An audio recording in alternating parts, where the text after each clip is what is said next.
Just received one of these through the mail. It was shipped actually from China. The shipping from China was pretty good. Big snafu was when it landed in the USA. This is what it looks like. But it has a fault. It can't recognize it when it comes up.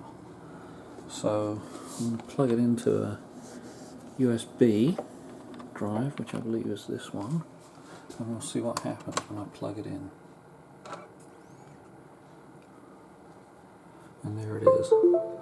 So it says unknown USB device, and I can't figure out a way to get that driver working. This is Windows 10.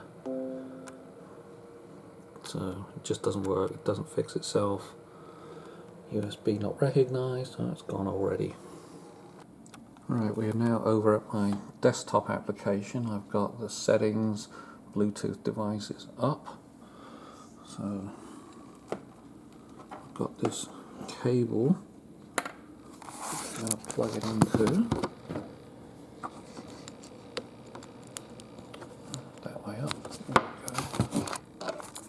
So you see it briefly comes on, and then we get the same error up here. So it can't recognize it.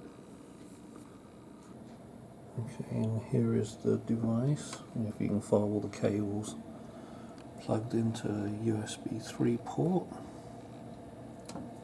which is the black one, obviously, not the white LAN. And same result.